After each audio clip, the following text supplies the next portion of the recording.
Hey you guys, welcome back to the channel. It is your girl Alana Simone. So first of all, I wanted to welcome you guys in. If you are new to the channel, welcome in. If you have been here for a while, welcome back. So today we're going to be talking about faith without works is dead. And so, I think this is important because oftentimes so many people really sometimes think that, God is just like a genie.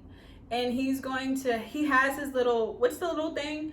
It's those little things that the little genies have. What do they call them? I don't know. I can't think of the word, but it's like that little thing and they rub it in the movies. Okay, I don't know. But anyway, y'all know what I mean if you watched Aladdin or whatever. But anyway, so many times people usually think that God is a genie. They think that he's like a genie in a bottle, that you have 3 wishes, or in this case, unlimited wishes, and you just tell him what you want, and he's gonna be like, okay, bet. Start rubbing the little bottle, and oh my God, poof, your dreams and your wishes have came true. He's gonna be like, girl, you say you wanted a mansion on the hill, bet, okay, like that ain't nothing. Listen, I'm about to get my little, I don't know what it is. It's like a sauce pour. I don't know what they call it. I can't think of it right now. But he gonna get that, and he gonna be like, listen, Beth, she said she want a mansion on the hill. Cool, that ain't nothing. So he rub his little thing, poof, your mansion is there, you moving the next day. It's amazing. But no, that's not how it works. Like, we have to understand that God is not a genie. He's not rubbing his little saucepan thing. I don't know. He's not rubbing that. He's not being like, poof, magic. He's not like magic show type stuff. And so oftentimes I think people they can't separate the two. We get sold in movies like kind of an image and picture of like how we think God is supposed to be and how we think these things happen in the world, but that's not the truth. Like, God is so much more than what we see and what we can even imagine and think. But we have to understand and know that, just because we ask for things doesn't necessarily mean we'll get it right away or in the time that we want. And that we'll just get it all of a sudden. We're just going to be walking on the street and something just drops out the sky and it's going to be like, oh my God, stuff like that. Like, no, we have to understand that faith without works is dead. And so God has the power and ability to be able to give us so many things in life. He has the power and ability to be able to give us the desires of our heart and the things that we really are dreaming for, hoping for, and have our vision set for.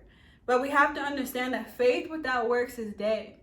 God is going to meet us and give us these things, but we have to realize we have to put in the work also behind that. We have to put in the work that comes with obtaining the things that God has for us. And so oftentimes we think that we're just supposed to be handed things in life, that people just get things handed to them, but that's not the case. And so oftentimes we get it twisted. We get it twisted in our head and think that, God is just going to magically make things happen without us having to do anything. Because why? Why would we have to do anything? Like, why would we do anything when we could just wish on a star and God is just like a genie and he could just magically give us things? Like, no. And so we stay stuck. We think that, things are just going to happen. So we don't do anything. We don't put in the work behind it to obtain it. And then we get mad and frustrated with God. Like, why haven't you given these things? You promised me a husband. You promised me a new house. You promised me a new job. You promised me all this stuff, but it's not happening. But we have to understand faith without works is dead. Yes, God may have promised us these stuff, but what are we doing behind the scenes? What are we doing in the intermediate time to be able to put in the work in order to obtain these things? If you're asking God to bless you with the husband, you're asking God to bless you with the wife, are you preparing yourself to become the best version of you so that when he gives you his best, can you be your best? Or are we just expecting him to give you the best and you just gonna be out here still having baggage from all your toxic relationships and all that stuff? That's how we think. Like, we think that he's just gonna give us the best without us having to be the best, but that's not the case. we have to also put in the work to be able to get the things that he has for us. And so, that's just one example. Or, we're desiring to, get a dream house or just so many things, whatever it is. But we haven't took the time to work on our budget. We haven't took the time to really be faithful with what God has already given us. And so we're desiring for more, but haven't even been faithful over what he's already given us. So we have to take all these things in consideration and know that God desires to give us so many things. He desires to bless us. He desires to give us the desires of our heart, but we have to meet him halfway. We have to put in the work behind it. That's why he says in his word, faith without works is dead. So what does something mean when it's dead? It's gone. It's not alive. Nothing can sprout from it. But when you put work and action behind it, that creates a new ground for something to be able to sprout forth and for God to do some miraculous things in your life. So yes, he desires to give you something, but oftentimes we don't recognize that we ultimately hold ourselves back when we don't have to. And so, one example for me is, I think so many people, this is why my channel is called Real Life Talks with Alana, because I think people have this perception that I'm just on the screen and I be talking about all this stuff and I just live. Even people close to me, they have this picture where they think I live this perfect life where I don't go through anything bad and blah, blah, blah, blah, blah. And oftentimes it's because I'm a very private person, no matter. And it's kind of weird to say because I'm on this talking to you guys, but in real life, I'm a very private person. That's just the type of person I am, because I don't like a whole bunch of people in my business. But I really wanted to share, something to encourage you, because I recently, not recently, a year and a half ago almost, I decided that I wanted to change. I decided that I didn't want to continue to stay stuck where I was. I decided to go down a different path. Being young, we have so many opportunities or avenues that we can take, that we want to decide to take in life. And so, I decided that the college route wasn't really for me, but I decided that I wanted to advance my education, but just not go through it that way. So I found another way to do it. Ended up, really talking to God about it, made a decision. And in that decision, he, confirmed it along the way that this was the right decision for me. And so each step of the way, I presented what I wanted to do to God, first of all, to get confirmation, to make sure that this is what I wanted. This is in line with what he wanted me to do. And after I got that confirmation, it's okay, babe. It wasn't like he gave me what I wanted right then and there, because that's not how it works. I told him, I presented the idea, came into alignment, came into agreement. And he said, okay, I'm going to give this to you. But what did I have to do in order to obtain the things that I wanted? I had to put in work. I had to go after it just as bad as I wanted it. Just like I had to keep the faith and know that, yes, because it's an agreement, God will meet me all the way with it. And so I was able to, put myself in school, really obtain the things that I wanted to do, because I wanted to go down a path of becoming a software engineer. Oh my God, what? Okay. Very extreme, very different.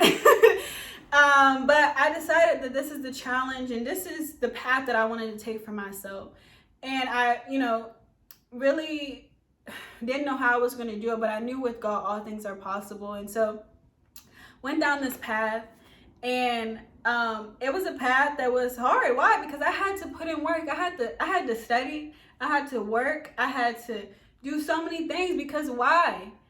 It wasn't it's not magic. I recognize it's not magic. I recognize that faith without works is that I had to put in the work. I had to study. I had to go to school. I had to do all this stuff.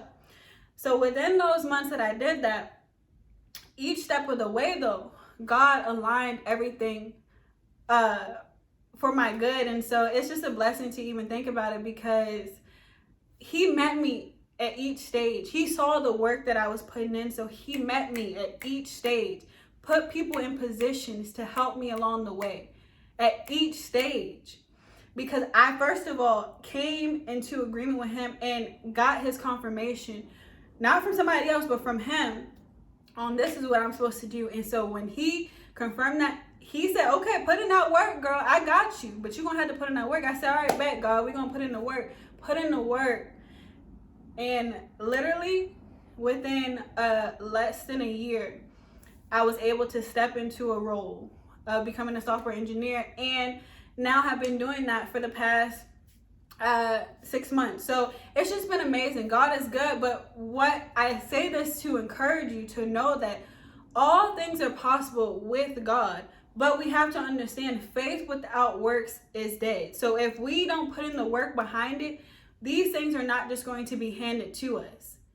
God didn't just be like, okay, I'm going to allow you to become a software engineer, and I'm just going to have somebody call you one day, or you see somebody in the street and they're going to be like, hey, you want to be a software engineer? No. He said, okay, I heard what you said, but just like you told me, I need you to put in some work behind it. Because why? I feel like it makes sense. God is such a smart, awesome God, because we value things more when we put in the work. We value things more when we actually take the time in life to put in the work, to actually work for something. When things are just handed to us, we don't value it as much. We don't really take care of it as much. And so, oftentimes we don't understand and appreciate the value that little line in his word says, is faith without works is dead, because we don't recognize the significance of it. Faith without works is dead, but the value in that, because I worked for it, because I really pushed for it. Now when I obtain it, I can value it more, because I realized the effort and energy it took to get to where I was. Yes, God helped me along the way, but because I was able to work for something, I could now value it when he finally releases those things to me to be able to obtain. So just think about that. Just know that, God can give us so many things. He really can give us things in any given moment, but we got to know that we have to sometimes put in the work. We got to put in the work. And it's not like because he wants us to work and be slaves and just, do all this. No, he understands that when faith is built with works, when he releases these things that he has for you, you will be able to value and hold on to it. And not, when you get it, fumble it and let it go. Because why? You now see the value in it because you worked for it. In the work process, you got to learn so much more. You got to see the details that you needed to see and know and recognize what you're working for is so much more than just getting it handed to you.